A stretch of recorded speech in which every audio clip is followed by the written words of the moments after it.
अस्सलाम वालेकुम and welcome back to the course.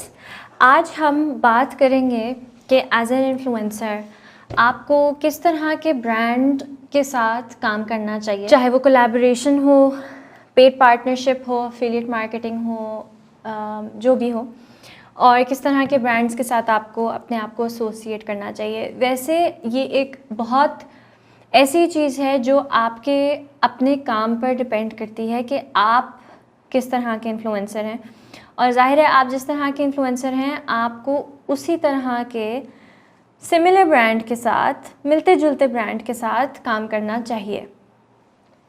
एक दो चीज़ें जो बड़ी इम्पॉर्टेंट हैं वो ये हैं कि जब आप किसी के साथ काम करते हैं तो अगर वो एक छोटा बिज़नेस है, छोटा ब्रांड है, कोई छोटा मोटा पेज है जो अभी ख़ुद डेवलप कर रहा है, और शुरू में हो सकता है कि आपको काम करने का मौका भी ऐसे ब्रांड्स के साथ मिले, तो आपको चाहिए कि अपनी एंड पे हमेशा पहले थोड़ी सी रिसर्च करें। आपको कोई रीच आउट करता है काम करने के लिए आपके साथ, तो आप उनके ऊपर रिसर्च करें कि एग्जैक्टली वो क्या क्या बेचते हैं, क्या क्या करते हैं, उनकी प्राइस रेंज क्या है, किस तरह की चीज़ें वो बेचते हैं, वो उनकी अपनी प्रमोशंस किस तरह की होती हैं, उनके ब्रांड रिव्यूज़ क्या हैं, कहीं वो कोई स्कैम तो नहीं है, कोई प्रॉब्लम तो नहीं है। अपने एंड पर रिसर्च ज़रूर किया करें। ये आपका पहला स्टेप है, ये बहुत इंपॉर्टेंट स्टेप है।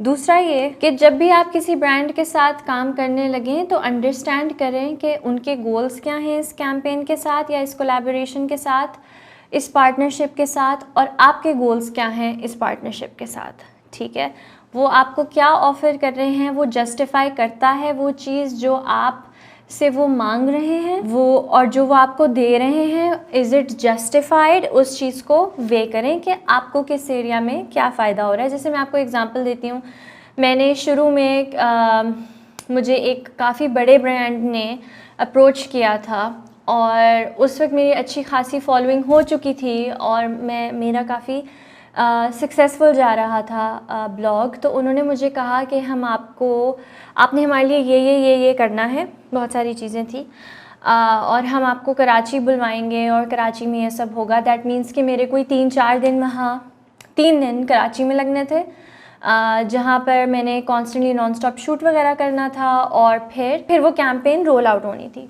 उन्होंने मुझे इन रिटर्न क्या ऑफ़र किया कि हाँ, आपका जो ये सारी कैंपेन है ये हमारे सारे ऑफिशियल पेजेस पे चलेगी। क्योंकि वो ब्रांड बहुत बड़ा था तो उनकी समझ में ये था कि मुझे वो एक्सपोजर चाहिए। मेरा यही गोल है कि क्योंकि मेरी शक्ल उनके ब्रांड पे चल पड़ेगी तो मुझे इससे फ़ायदा होगा, जबकि मुझे उससे फ़ायदा नहीं हो रहा, क्योंकि मैं अपनी ग्रोथ ऑर्गेनिकली ख़ुद से कर लेती हूँ। वो एक चीज़ है जिसकी मुझे किसी ब्रांड की उस तरह हेल्प की उस पॉइंट पर ज़रूरत नहीं थी। तो ये एक ऐसी पार्टनरशिप मुझे ऑफ़र कर रहे थे जिससे मुझे कोई फ़ायदा नहीं हो रहा था। मुझे ऐसी पार्टनरशिप जिसमें मेरा इतना टाइम, इतनी मेहनत और इतनी एनर्जी लग रही थी, उसमें जस्टिफाइड नहीं था कि आप एक दिन बस मेरी एक पोस्ट डाल दें जो शायद कुछ देख लें, क्योंकि ब्रांड्स को उस तरह लोग उनके फेसबुक पेजेस को इतना सीरियसली नहीं लेते। उन्होंने मुड़ के देखना भी नहीं है कि ये ऐड में कौन है, बस ऐड में कोई लड़की है, राइट। तो मुझे उससे कोई फ़ायदा नहीं होना था, जिस वजह से मैंने वो ऑफ़र रिजेक्ट कर दी कि मुझे इस एफर्ट के लिए पैसे मिलने चाहिए, स्पेशली क्योंकि वो अगर ब्रांड इतना बड़ा है तो वो उनकी अफोर्डेबिलिटी में आता है। तो इस तरह की चीज़ों को जज करना कि आपके गोल्स क्या हैं और उनके गोल्स क्या हैं, और जो फ़ायदा दोनों को इस चीज़ से होना चाहिए वो एक फेयर और जस्टिफाइड हो जब आप किसी ब्रांड के साथ काम करते हैं। तो आपने ये डिसाइड करना है कि ये वैल्यू बेस्ड पार्टनरशिप होगी या मॉनेटरी पार्टनरशिप होगी, कमर्शियल पार्टनरशिप होगी। तो आप ऐसे ही ब्रांड्स के साथ काम करें जिनके साथ आपके गोल्स अलाइन होते हैं। फिर एक इम्पॉर्टेंट चीज़ ये है कि आप क्रॉस चेक कर सकते हैं। अगर स्पेशली वैल्यू बेस्ड आप को फ़ायदा हो रहा है तो आपको ये क्रॉस चेक करना ज़रूरी है कि अगर आप एक ऐसी पार्टनरशिप कर रहे हैं जिनसे आपको बस एक्सपोजर मिल रहा है, जैसे कि मुझे इस ऑफ़र में था, तो उनकी फॉलोइंग क्या है, क्या उनके जो फॉलोअर्स हैं, जो उनकी ऑडियंस है, वो वही है जो आप में इंटरेस्ट भी रखेगी, जो आपको फॉलो करना भी चाहेगी जेन्युइनली। अगर उनकी ऑडियंस और फॉलोइंग ऐसी डेमोग्राफिक है जो आपकी डेमोग्राफिक से नहीं मैच करती, जिनको आप में इंटरेस्ट नहीं होगा, तो फ़ायदा नहीं है उनके साथ काम करने का। ठीक है, तो ये एक इम्पॉर्टेंट चीज़ है। वैसे भी अगर वैल्यू बेस्ड ना भी हो तो आपको टेक्निकली उन्हीं ब्रांड्स के साथ काम करना चाहिए जिनकी और आपकी, चाहे आपको उसके लिए पैसे मिल रहे हो, जिनकी और आपकी डेमोग्राफिक सिमिलर हो।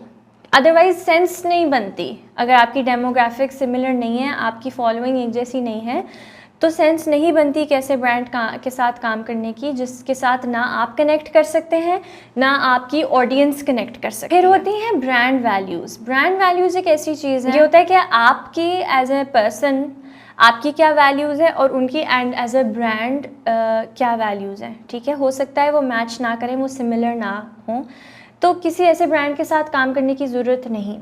मैं यहाँ पर स्पेशली ये कहना चाहती हूँ कि आप इंस्टाग्राम पर वैसे कुछ और अपीयर नहीं हो सकते और किसी ब्रांड के साथ काम करते हुए कुछ और अपीयर नहीं हो सकते। तो जहाँ आपकी वैल्यूज़ अलाइन होती हैं, कोशिश करें कि आप उन्हीं ब्रांड्स के साथ काम करें जहाँ वैल्यूज़ आपकी अलाइंड है। ये हमेशा एक चीज़ ख्याल रखनी है कि आपकी जो भी पार्टनरशिप हो, जो भी स्पॉन्सरशिप्स हों, कोलैबोरेशंस हों, उससे आपकी ऑडियंस को कोई ना कोई फ़ायदा ज़रूर होना चाहिए।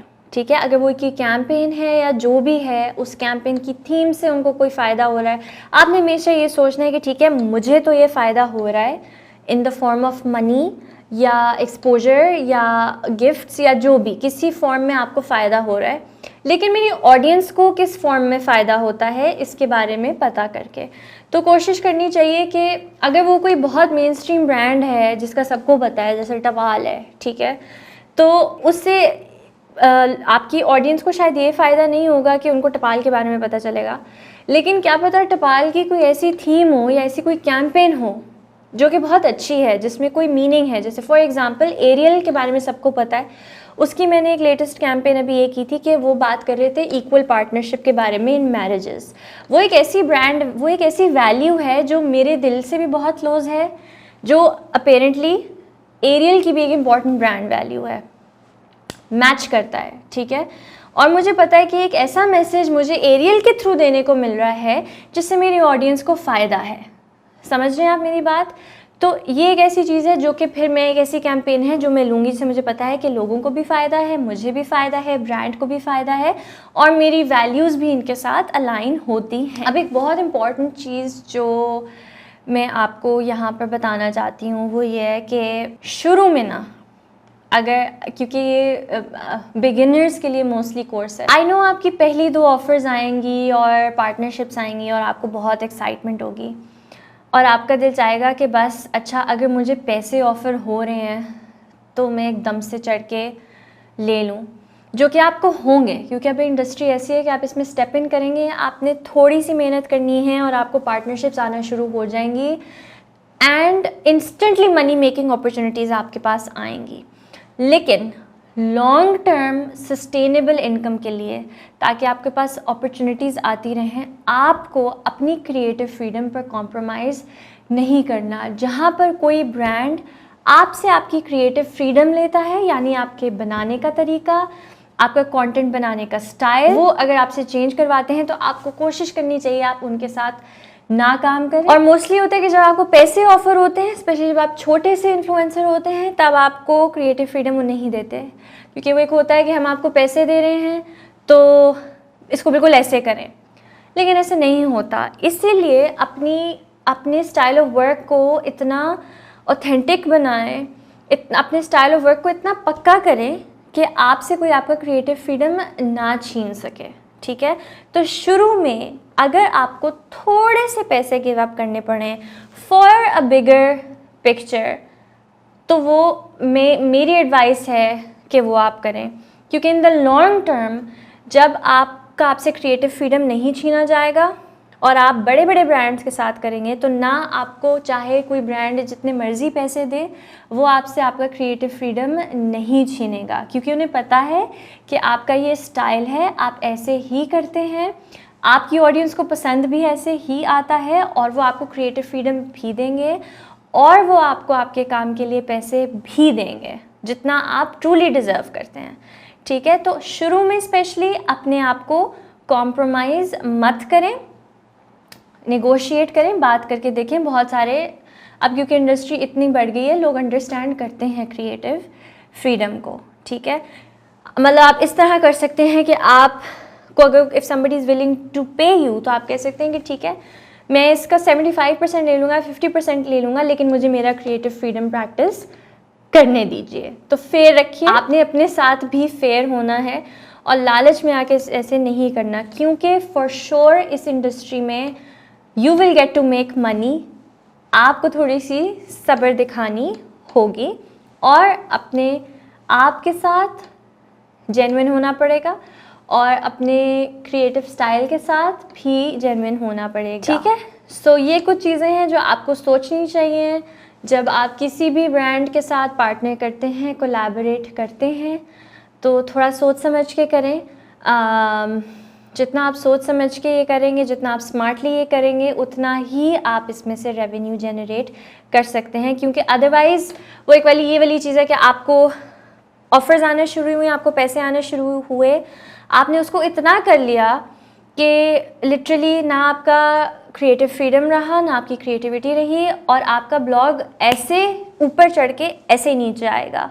तो ग्रोथ को हमेशा सस्टेनेबल रखें, कंसिस्टेंट रखें, ठीक है, और आगे की सोचें। अगर आपने इसके अंदर इसको एक फुल टाइम करियर बनाना है और इससे सही तरीके से इस इंडस्ट्री में का एक हिस्सा बनना है और इससे आपने कुछ पैसे बनाने हैं अपने लिए, ताकि आप एक सस्टेनेबल लाइफ गुजार सकें, ठीक है।